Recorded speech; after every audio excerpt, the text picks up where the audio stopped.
Welcome to your daily dose of theological German. We are on installment number 10 in this book, Hermeneutics of the Torah. We'll get to 15 and then we'll call it a day and move on to something else. But I hope you're enjoying these. Let's have a look at what this end of week sentence has for us today. This is a demonstrative pronoun, which there was something very amusing about the structure of that sentence. I'm sorry. This is a demonstrative pronoun, and it refers back to something the author has said in a previous sentence, and so you want to make sure you've watched the previous episodes to be filling that in, what this particular sentence now is going to be picking up and talking about. So this, and then you have this verb here, which is the verb gelten, which is spelled normally like this in the infinitive form. And so you have a vowel shift going on there to mark the tense, and so this and the verb gelten means something to the effect of is valid or applies to or something like that. Here you would say with this next modifier, especially, this is especially valid, or you could even just say it's especially the case or it's especially true for the so-called, and this next expression is in quotes, so he's here actually referring to a particular term, concept within the field of research that he's writing about.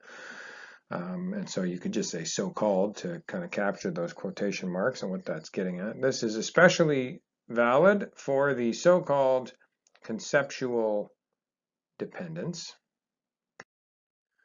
Well, I have to confess, I am not the world's foremost German expert, and so while you might be enjoying the expertise I bring to these videos, you will occasionally see me ask you, the viewer, to go ahead and comment if you have any suggestions about a tricky piece of syntax, and so I'm very interested to hear what people would have to say about this, because I'm finding it difficult to resolve, and that is, in this little clause you have this verb down at the end, which is the verb anspielen, and sorry, there should be an E in there.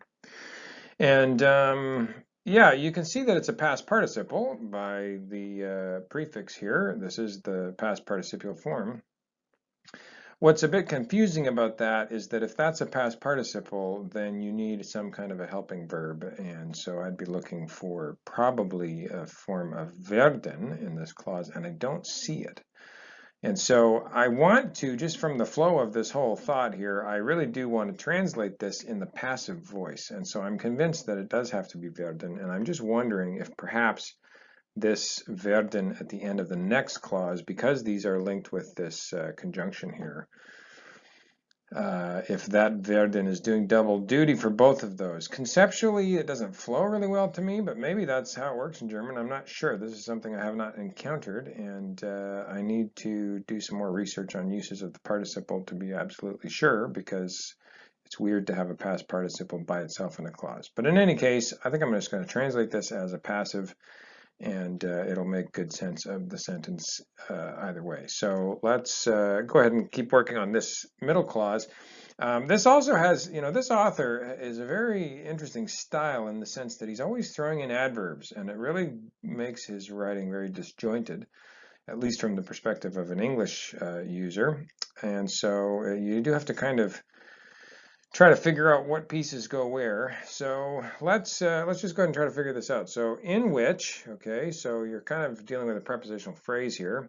In which, by means of, okay, in which by means of, I mean, that's already a confusing kind of word order in English. So maybe what we actually want to do is just say in which, then pick up the subject, in which a given text is alluded to.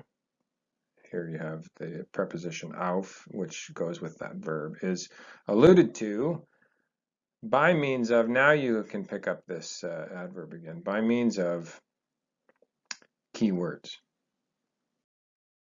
This, however, is, and this is where you clearly have a passive construction, werden at the end of the clause here, is thought out. This is a kind of a separable verb, so to speak. You've got this prefix here.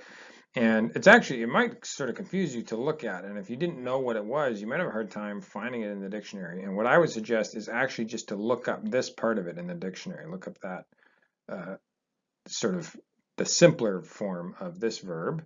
look it up as a participle, because your dictionary should list some participles like this, especially when they're irregular, and you'll find out that the actual verb there in that case is denken, so to think. And so then you put that separable part with it, and you get a meaning of something like thought out, thought through, thought out, something like that.